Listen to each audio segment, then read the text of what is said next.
Hey, I just wanted to come on and take a chance to talk to you guys about what leadership looks like in real life. So when I started Salt and Light, I assumed that it would be super simple, I of course imagined it would only be like 5 to 10 families, so that changes things a little bit too. But I originally thought like, oh, this is going to be super easy. I'm going to plan where we meet up, we'll have set things, and that's really all I have to do is just show up and be present and let my kids have fun.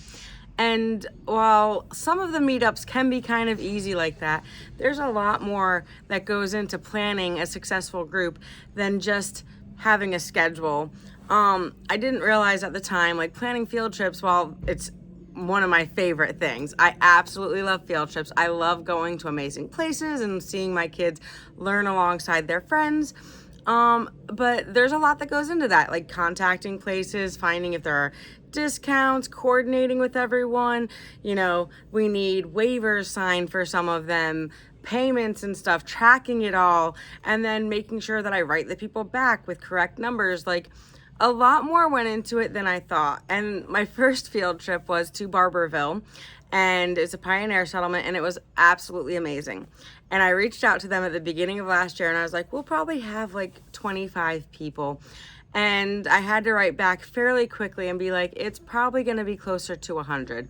And in the end, it was 140 people who showed up for our first field trip, which is absolutely amazing. But I wasn't prepared to coordinate something of that size. And I had to do a lot of this planning and stuff while real life was happening with my kids. So I have 5 kids, and while they're fairly self-sufficient, I still do have to homeschool them. I have to teach them on a regular basis. So we have our set schedule, and then we also have to make sure we have church, one of them has horseback riding. We got a lot in our schedule that I can't just ignore so that I can sit down and hyper focus on Salt and Light Society, which trust me, I 100% would. I found that having a set schedule for my day has helped a whole lot. And my mom likes to tell me I don't like schedules, and that's probably because I don't like schedules.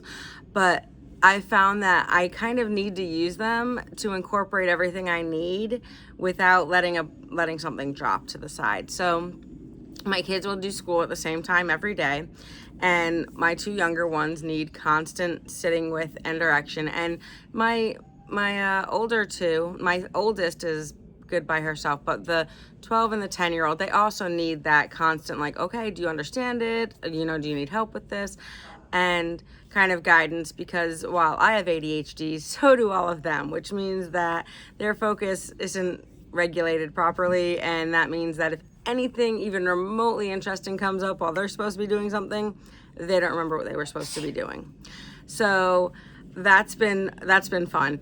But so I try not to do any of my Salt and Light stuff until after their school day is done, when I can say, okay, you can go out and back and play, or let's get our chores done, or anything else that they need to do around the house that's not needed me sitting next to them, is when I can sit down and do my Salt and Light stuff.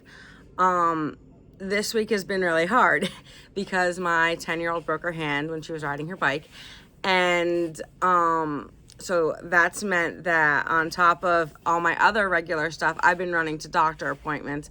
But this is like a super busy time because I have to send in my final yearbook proof this week. And I'm so excited. I cannot say enough how excited I am about this yearbook. But that means that I have to go through and make sure that every page is perfect, and that while I'm getting all of our final events put in there and pictures coordinated, it's got to be done. And then I'm going to have to place our order and send in. So there's just a lot that's right now happening, but real life doesn't stop just because you have something due.